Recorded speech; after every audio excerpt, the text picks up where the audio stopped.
Assalamualaikum warahmatullahi wabarakatuh. Perkenalkan, nama saya Alif Ulin Nuha dari Fakultas Ekonomi dan Bisnis, jurusan akuntansi kelas C. Di sini saya akan menerangkan sedikit tentang manajer sebagai pengambil keputusan.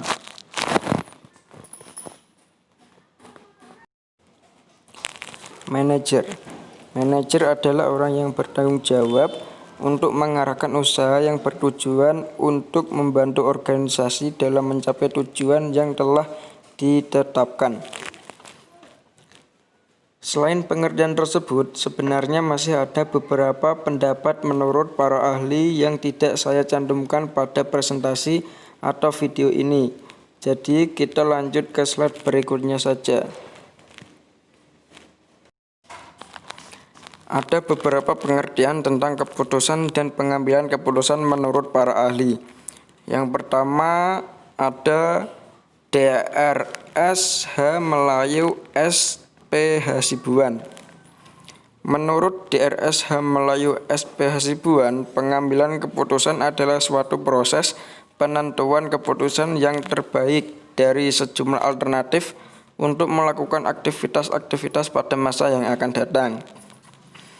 Yang kedua, menurut George Robert Terry. Menurut George Robert Terry, mendefinisikan pengambilan keputusan adalah pemilihan alternatif perilaku tertentu dari dua atau lebih alternatif yang ada. Dan yang ketiga, menurut Theo Heiman. Theo Heiman menilai bahwa inti dari semua perencanaan adalah pengambilan keputusan, suatu pemilihan cara bertindak. Dalam hubungan ini, kita melihat keputusan sebagai suatu cara bertindak yang dipilih oleh manajer sebagai suatu yang paling efektif. Berarti penempatan untuk mencapai sasaran dan pemecahan masalah. Dan masih banyak pengertian tentang keputusan dan pengambilan keputusan menurut para ahli. Kita lanjut ke slide berikutnya saja. Jenis-jenis pengambilan keputusan. Yang pertama ada pengambilan keputusan rasional. Keputusan yang bersifat rasional berkaitan dengan daya guna. Masalah-masalah yang dihadapi merupakan masalah yang memerlukan pemecahan rasional. Keputusan yang dibuat berdasarkan pertimbangan rasional lebih bersifat objektif. Dalam masyarakat, keputusan yang bersifat rasional dapat diukur apabila kepuasan optimal masyarakat dapat terlaksana dalam batas-batas nilai masyarakat yang diakui saat itu. Yang kedua ada pengambilan keputusan berdasarkan fakta. Ada yang berpendapat bahwa sebaiknya pengambilan keputusan didukung oleh sejumlah fakta yang memadai. Sebenarnya istilah fakta perlu dikaitkan dengan istilah data dan informasi. Kumpulan fakta yang telah dikelompokkan secara sistematis dinamakan data, sedangkan informasi adalah hasil pengolah data. Dengan demikian, data harus diolah lebih dulu menjadi informasi yang kemudian dijadikan dasar pengambilan keputusan. Keputusan yang berdasarkan sejumlah fakta, data, atau informasi yang cukup itu memang merupakan keputusan yang baik dan solid. Namun, untuk mencapai informasi yang cukup itu sangat sulit. Yang ketiga ada pengambilan keputusan berdasarkan pengalaman. Berdasarkan pengalaman, seringkali terjadi bahwa sebelum mengambil keputusan, pimpinan mengingat-ingat apakah kasus seperti ini sebelumnya pernah terjadi.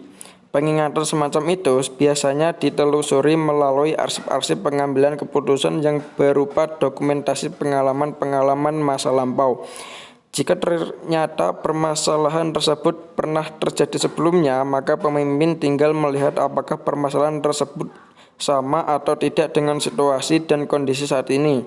Jika masih sama, kemudian dapat menerapkan cara yang sebelumnya itu untuk mengatasi masalah yang timbul.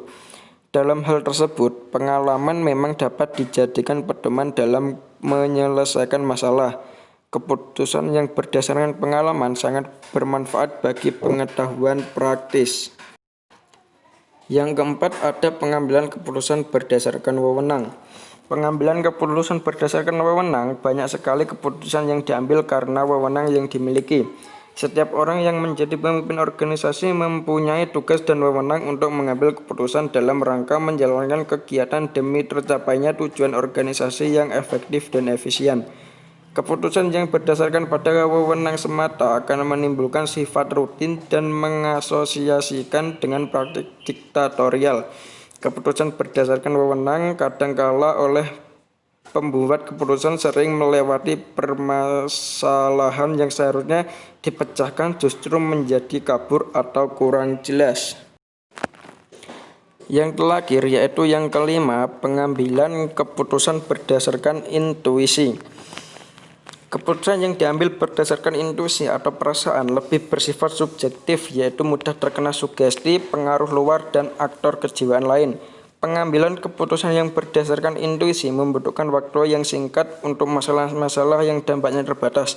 Pada umumnya, pengambilan keputusan yang bersifat intuitif akan memberikan kepuasan.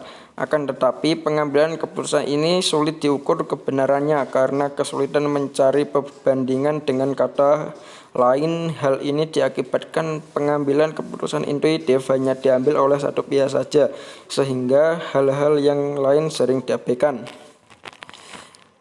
Kita lanjut ke slide berikutnya.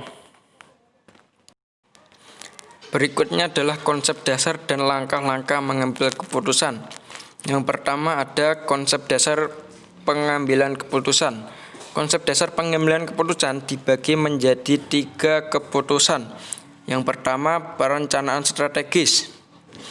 Perencanaan strategis adalah kegiatan manajemen yang tingkatnya paling atas. Tujuannya sebagai proses evaluasi lingkungan di luar organisasi, penerapan tujuan-tujuan organisasi, dan penentuan strategi-strategi yang ingin diambil oleh perusahaan. Yang kedua ada pengendalian manajemen, suatu sistem yang digunakan untuk meyakinkan bahwa organisasi telah menjalankan strategi yang telah ditetapkan secara efektif dan efisien. Dan yang ketiga, pengendalian operasi. Kegiatan ini dilakukan di bawah proses pengendalian manajemen dan berfokus pada tugas-tugas tingkat bawah. Yang kedua ada langkah-langkah mengambil keputusan. Langkah-langkah mengambil keputusan dibagi menjadi 6 pengambilan keputusan. Yang pertama ada pengenalan syarat-syarat sebuah keputusan. Dalam mengambil sebuah keputusan, seorang manajer harus mengerti dahulu apa saja syarat-syarat yang perlu diperhatikan. Yang kedua ada diagnosis dan analisis sebab akibat. Diagnosis adalah langkah dalam mengambil keputusan di mana manajer menganalisis faktor-faktor sebab akibat penting yang berhubungan dengan situasi yang penting. Yang ketiga ada pembangunan alternatif, mengembangkan solusi yang akan bisa menjadi pemuasan dalam mengatasi masalah. Yang keempat, pemilihan alternatif yang dikehendaki.